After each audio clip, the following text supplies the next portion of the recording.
Alkisah, pada masa perkembangan agama Islam di Tanah Jawa, tersebutlah seorang tokoh ulama karismatik bernama Ki Gede Sebayu.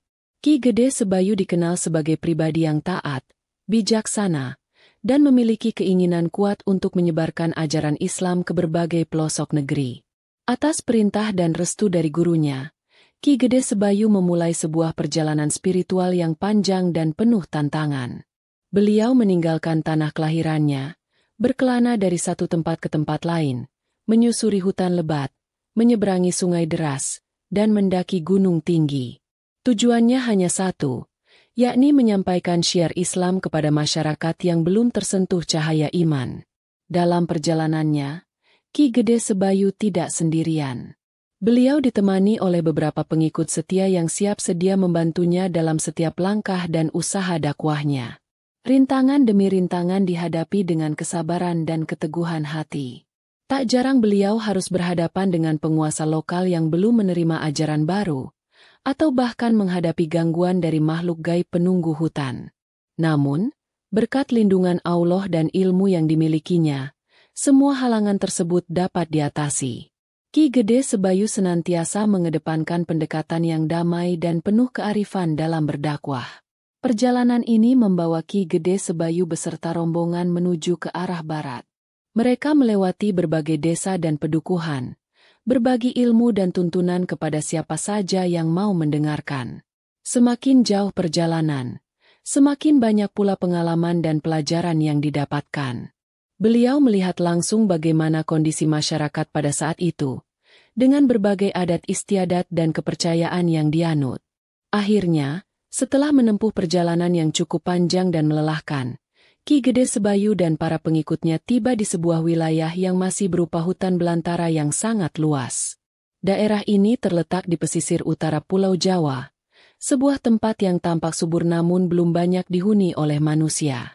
Disinilah, takdir menuntunnya untuk memulai sebuah babak baru dalam penyebaran agama Islam.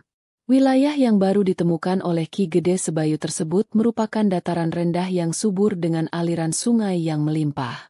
Hutan lebat yang menutupinya menyimpan potensi alam yang luar biasa. Melihat kondisi alam yang mendukung, Ki Gede Sebayu merasakan adanya harapan besar untuk membangun sebuah pemukiman baru yang dapat menjadi pusat penyebaran Islam sekaligus tempat kehidupan yang layak bagi masyarakat. Beliau bersama para pengikutnya mulai melakukan observasi dan penjajakan lebih lanjut terhadap daerah tersebut. Mereka memperhatikan kontur tanah, sumber air, serta jenis-jenis tanaman yang tumbuh di sana. Ki Gede Sebayu melihat bahwa tanah di wilayah ini sangat cocok untuk pertanian. Hutan yang ada juga menyediakan kayu yang melimpah untuk membangun tempat tinggal dan sarana lainnya. Setelah melakukan pertimbangan yang matang dan memohon petunjuk kepada Allah, Ki Gede Sebayu memutuskan untuk menetap dan membuka hutan di wilayah tersebut. Keputusan ini disambut baik oleh para pengikutnya yang juga merasakan ketenangan dan harapan di tempat baru itu.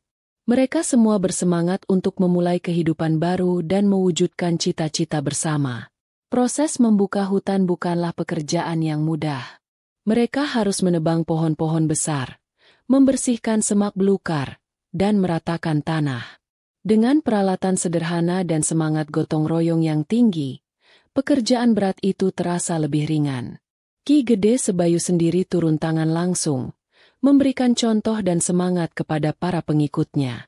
Dalam proses pembukaan lahan tersebut, mereka seringkali menemukan ladang-ladang atau tegalan yang tampaknya pernah digarap namun kemudian ditinggalkan. Luasnya area tegalan ini menjadi salah satu ciri khas dari wilayah yang sedang mereka buka. Inilah yang kemudian menjadi salah satu inspirasi penting dalam penamaan daerah tersebut di kemudian hari. Dengan kerja keras dan semangat yang tak kenal lelah, Ki Gede Sebayu beserta para pengikutnya berhasil membuka sebagian hutan dan mendirikan sebuah pemukiman sederhana. Gubuk-gubuk mulai berdiri, lahan-lahan mulai ditanami berbagai jenis tanaman pangan. Perlahan namun pasti, wilayah yang tadinya hutan belantara mulai menunjukkan tanda-tanda kehidupan. Ki Gede Sebayu tidak hanya fokus pada pembangunan fisik, tetapi juga pada pembangunan spiritual dan sosial masyarakat. Beliau mendirikan sebuah langgar atau surau sederhana sebagai pusat kegiatan keagamaan.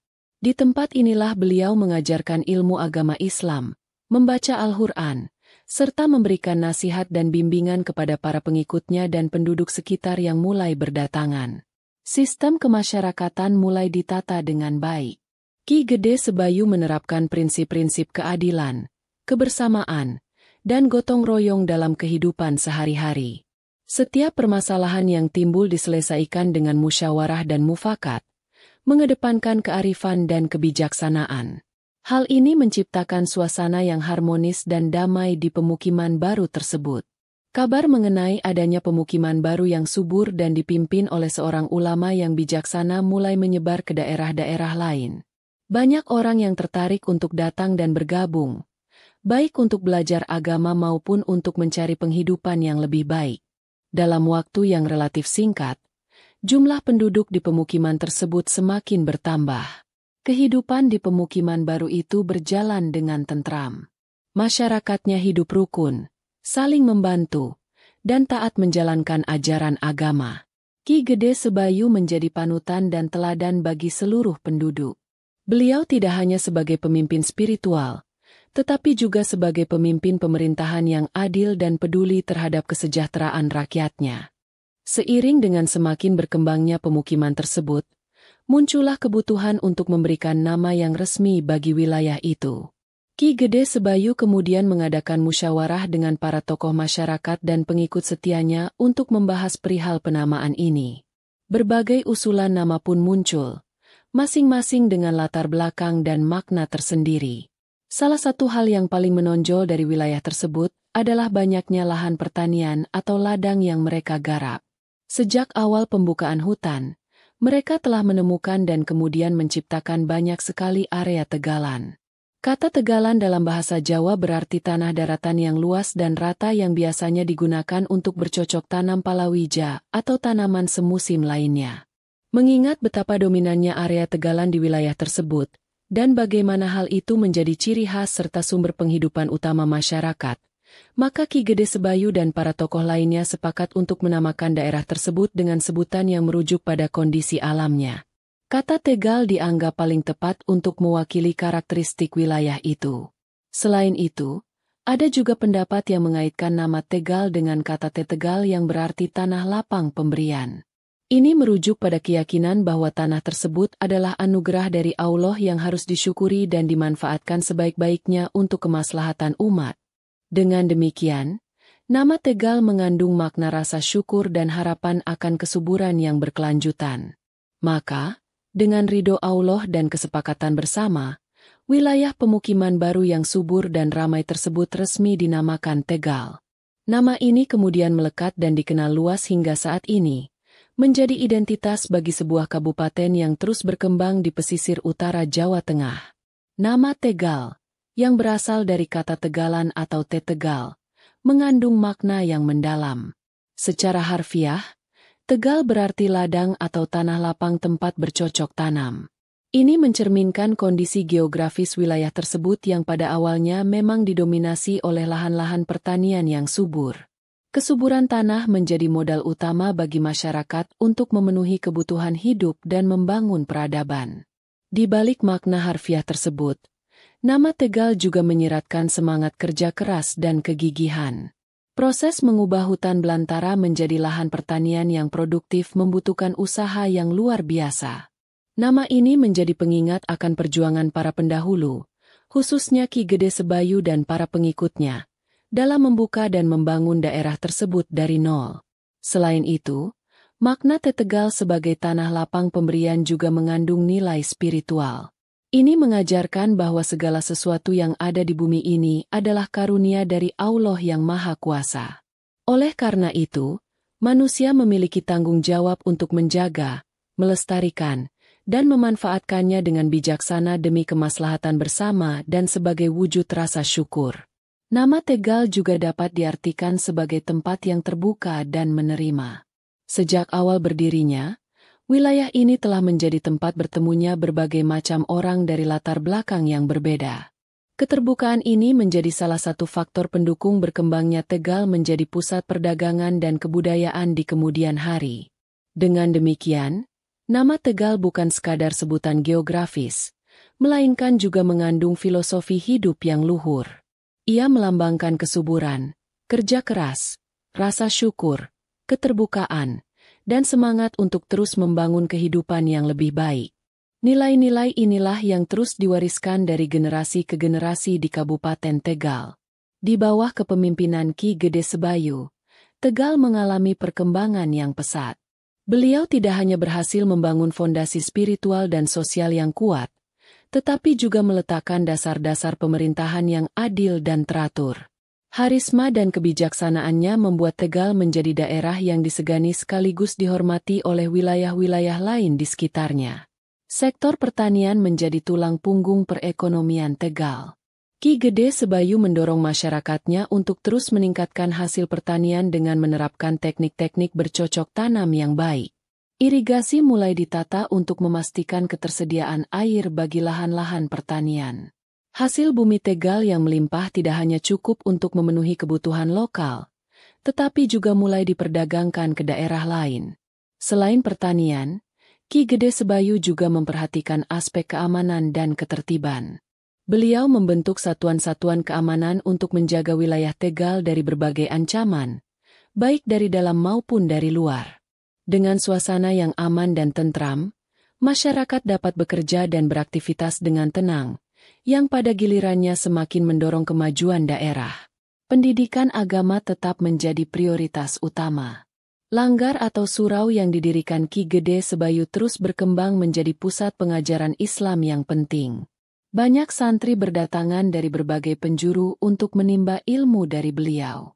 Ki Gede Sebayu juga mengirimkan beberapa muridnya untuk berdakwah dan mendirikan pusat-pusat pengajaran serupa di daerah-daerah lain. Warisan kepemimpinan Ki Gede Sebayu tidak hanya berupa kemajuan fisik dan material, tetapi juga nilai-nilai luhur seperti keadilan, kejujuran, kerja keras, dan semangat gotong royong.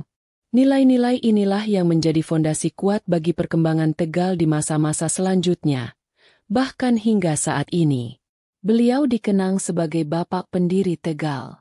Keberhasilan Ki Gede Sebayu dalam membangun Tegal menjadi daerah yang maju, makmur, dan agamis akhirnya sampai ke telinga penguasa Kesultanan Mataram, yang saat itu merupakan kerajaan besar yang berkuasa di tanah Jawa. Sultan Mataram, yang menghargai para pemimpin daerah yang mampu mensejahterakan rakyatnya dan loyal kepada kesultanan, memberikan perhatian khusus kepada Tegal. Sebagai bentuk pengakuan dan penghargaan atas jasa-jasa Ki Gede Sebayu, Sultan Mataram kemudian mengangkatnya secara resmi sebagai penguasa atau adipati pertama di Tegal. Pengangkatan ini biasanya disertai dengan pemberian gelar dan atribut kebesaran lainnya. Peristiwa ini menandai Tegal sebagai sebuah kadipaten atau kabupaten yang diakui secara resmi dalam struktur pemerintahan Kesultanan Mataram. Dengan pengakuan dari Mataram, status Tegal menjadi semakin kuat dan jelas. Hal ini juga membuka jalan bagi terjalinnya hubungan yang lebih erat antara Tegal dengan pusat kekuasaan Mataram, baik dalam bidang politik, ekonomi, maupun budaya. Tegal menjadi bagian penting dari jaringan kekuasaan Mataram di wilayah pesisir utara. Pengangkatan Ki Gede Sebayu sebagai Adipati Tegal juga menjadi legitimasi atas kepemimpinannya. Rakyat Tegal semakin menghormati dan mencintai pemimpinnya, yang telah terbukti mampu membawa kemajuan dan kesejahteraan. Di bawah naungan Kesultanan Mataram, Tegal terus berkembang dan memainkan peranan penting dalam sejarah Jawa. Peristiwa ini juga menjadi tonggak penting dalam sejarah berdirinya Kabupaten Tegal. Tanggal pengangkatan Ki Gede Sebayu sebagai Adipati Tegal seringkali dijadikan sebagai acuan dalam peringatan Hari Jadi Kabupaten Tegal, meskipun penentuan tanggal pastinya terkadang memerlukan kajian sejarah yang mendalam. Yang pasti, peran Ki Gede Sebayu dan pengakuan dari Mataram adalah babak krusial dalam pembentukan identitas Tegal. Kisah kepahlawanan, keteladanan, dan perjuangan Ki Gede Sebayu dalam mendirikan Tegal terus hidup dalam ingatan kolektif masyarakat. Nama beliau diabadikan dalam berbagai bentuk, mulai dari nama jalan, nama gedung, hingga menjadi inspirasi dalam berbagai karya seni dan budaya. Makam Ki Gede Sebayu di Desa Danawarih, Kecamatan Balapulang, Kabupaten Tegal, hingga kini ramai diziarahi oleh masyarakat yang ingin mengenang jasa-jasanya dan mencari berkah. Peringatan Hari Jadi Kabupaten Tegal setiap tahunnya juga tidak lepas dari upaya untuk mengenang dan menghargai jasa Ki Gede Sebayu sebagai pendiri daerah. Berbagai acara digelar, mulai dari upacara resmi, kirab budaya, hingga kegiatan sosial keagamaan. Momen ini menjadi kesempatan bagi masyarakat Tegal untuk merefleksikan kembali sejarah dan nilai-nilai luhur yang diwariskan oleh para pendahulu. Semangat Ki Gede Sebayu dalam membangun daerah, menyebarkan nilai-nilai kebaikan, dan mensejahterakan masyarakatnya diharapkan dapat terus menginspirasi generasi penerus di Tegal. Kegigihan dalam menghadapi tantangan, kearifan dalam memimpin, serta kepedulian terhadap sesama adalah nilai-nilai universal yang relevan sepanjang masa. Asal-usul nama Tegal yang terkait dengan tegalan atau lahan pertanian juga mengingatkan akan pentingnya menjaga kesuburan tanah dan potensi alam sebagai sumber kehidupan. Di tengah arus modernisasi dan pembangunan, kearifan lokal dalam mengelola sumber daya alam tetap menjadi hal yang krusial untuk keberlanjutan lingkungan dan kesejahteraan generasi mendatang. Legenda asal-usul nama Kabupaten Tegal, dengan tokoh sentral Ki Gede Sebayu, bukan hanya sekadar cerita masa lalu. Ia adalah cermin yang memantulkan identitas, karakter, dan cita-cita sebuah daerah. Kisah ini mengajarkan tentang pentingnya iman, kerja keras, persatuan, dan kepemimpinan yang bijaksana dalam membangun peradaban. Dari kisah asal-usul nama Kabupaten Tegal dan perjuangan Ki Gede Sebayu, kita dapat memetik pelajaran bahwa setiap keberhasilan besar selalu dimulai dari niat yang tulus, kerja keras yang tak kenal lelah, dan semangat untuk memberikan manfaat bagi sesama. Kepemimpinan yang didasari oleh nilai-nilai spiritual dan kearifan akan membawa kemaslahatan dan kesejahteraan bagi masyarakat. Menghargai sejarah dan jasa para pendahulu adalah penting untuk membangun masa depan yang lebih baik dengan berpegang pada nilai-nilai luhur yang telah diwariskan.